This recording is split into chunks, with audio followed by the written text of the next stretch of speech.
What's going on, everybody? Welcome back to the channel. Hope you're all having a great day. And if you're new to the channel too and want to hit that subscribe button, that would help me out immensely. In this video, we are finally going to be doing the job I have been emphasizing in the past 4 videos, and that is to finally do the coolant overhaul system. Late last week, I finally got word that RHD Japan finally shipped my Grady upper and lower radiator hose kit and my SARD low temp thermostat. Should be here within the next 2 days. So this evening I always like to prep and get everything taken out, clean, so when the hoses come in and the thermostat comes in, we can just button everything back up. Should be a pretty, hopefully, easy job. I cannot wait to do some more cleaning. And the coolant I'll be using for the Mark II is what I use in the Skyline, this AMS oil. I accidentally bought like 7 or 8 gallons last year. I don't know why, but it was a reason why, I guess there's a reason why I bought so much, because fast forward 3 years later, I have extra coolant and this stuff works great. So pretty self-explanatory. Go ahead and remove the coolant overflow reservoir, get that nice and clean, remove the radiator, the fan shroud. I'm gonna hose down the radiator, get it all nice and clean and all the cracks and crevices in between. I'm gonna go ahead and remove this aluminum pipe that I no longer need, clean the water neck. I'm gonna go ahead and sand this down really nicely. And like you guys saw in like my earlier videos, all that oil residue on the fan has got to go. So I'm gonna get that nice and clean because I'm tired of blowing hot oil air into the cabin. Even though it's blowing to the radiator, I can still smell it in the cabin and it sucks.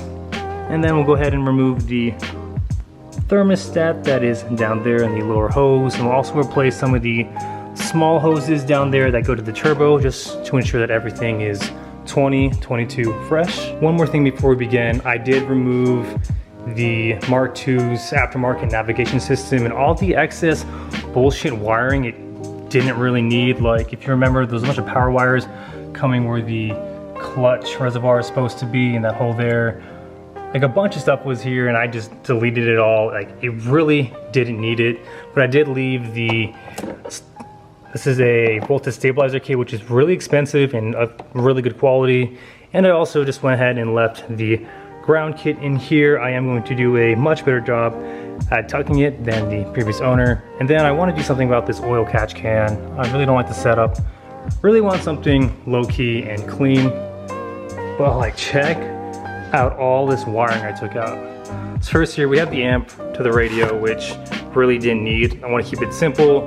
We have the navigation unit, or like the master unit, and then like the head units. Well, this is the head unit, and then this is part of the nav. Took that out, took out the whole credit card reader, and like all this excess bullshit I didn't need. Like this is literally like almost 10 pounds of wiring. Got it all back there too. Took out the gauges as well. Like I did a crazy job. I should have filmed just me doing that because I shit you not, I literally took everything of the interior out. Again, I took the seats out, deep cleaned those.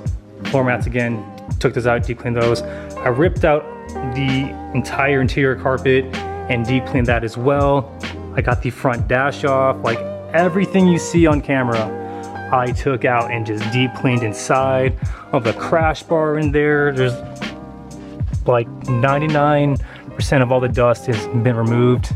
And I went ahead and removed the cluster and took out the bulbs to the ECT, ETCS, snow, and the traction lights off so they don't keep blinking, because once I go standalone ECU on this, they'll have to be removed eventually. And I am hoping that they left me the stock radio harness. Hope they didn't chop it off, because I do plan on buying a nice Sony doubled in due time. Once the cooling system is done, all we need to do is the brake system overhaul, which I'm still waiting for RHD Japan to receive and ship, figure out what's going on with insurance. Finally register the Mark II, get in alignment, and the Mark II will be ready for the road legally. It is the next day and we got some goodies from Japan and from Amazon I ordered about a month ago. So real quick, these are the coil pack boots that you need if you do like an LQ7 LS2 coil pack conversion on the JZs. Here is the part number there, if it'll focus. Okay, I'll just put it on the screen for you guys. And then here, a huge shout out to RG Japan for the 2 to 3 day shipping.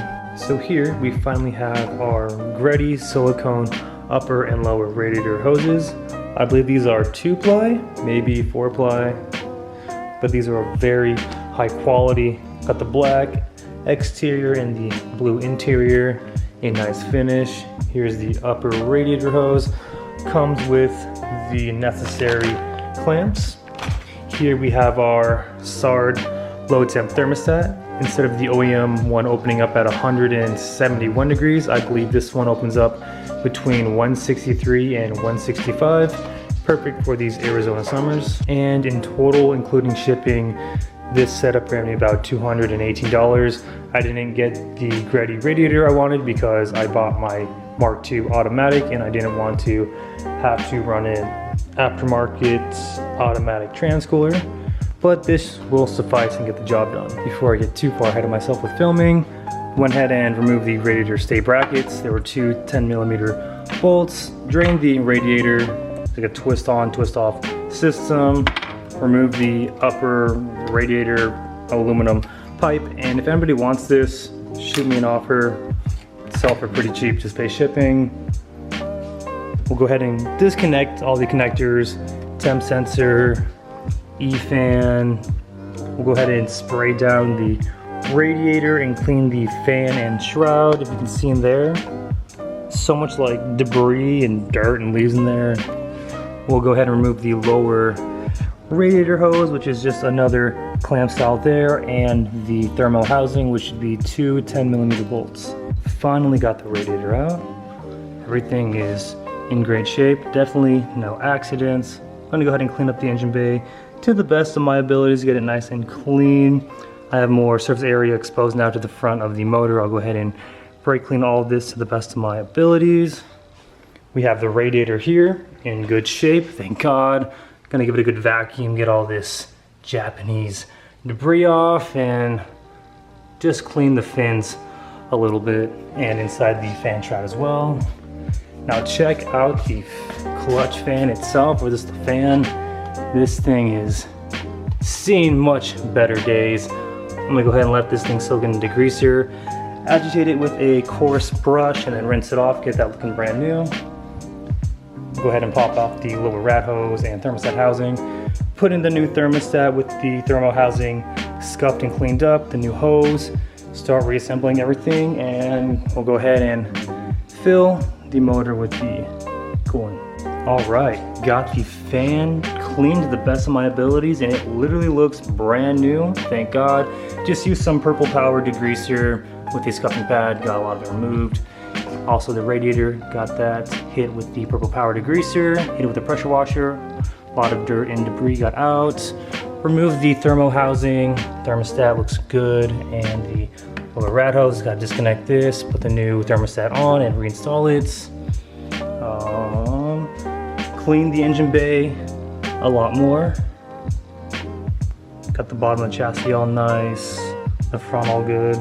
Went ahead and cleaned each individual pulley and the front of the 1JZ with some degreaser. It is looking good. Next step now is to install the hoses, install the thermostat, and then reinstall the fan and the radiator. All right, got everything bolted back together to the best of my abilities. Got the new Greddy hoses on. SARD thermostat is installed. I actually had to install it twice because the first time I put the gasket on wrong and the housing kept leaking and I wondered why.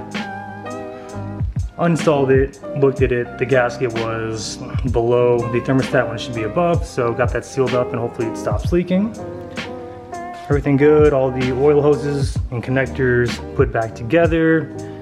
Nice and clean radiator. She's going to run beautifully now, especially the fan. It's such a night and day difference. I'm so happy.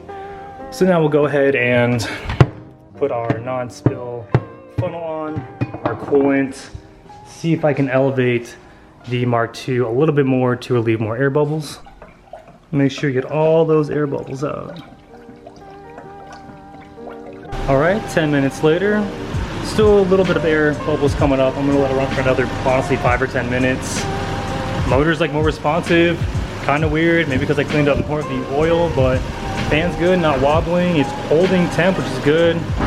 Everything is nice and full. When I'm done, I'll go ahead and pressurize the system and then let it run a little bit more.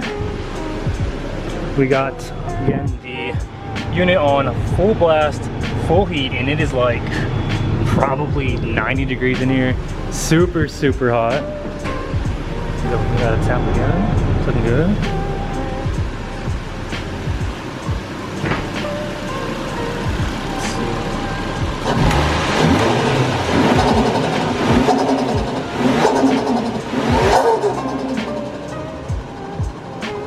Ladies and gentlemen, the Mark II is officially bled.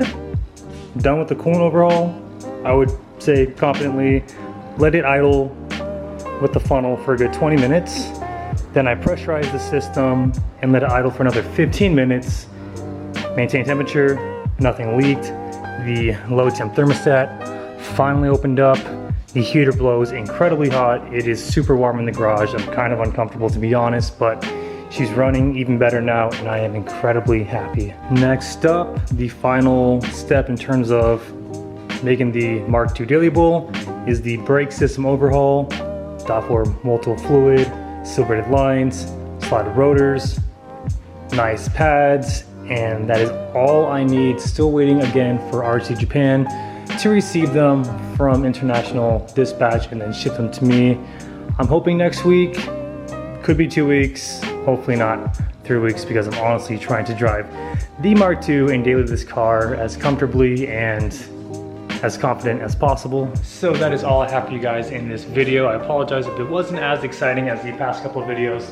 Not much I can really do with the coolant overhaul, but with the brake system overhaul, I will make that video very fun, and this will be like my, I think, 23rd time doing a brake job on a car, especially my cars, especially the Z. We've done, I think, 6 or 7 brake jobs on the Z just to get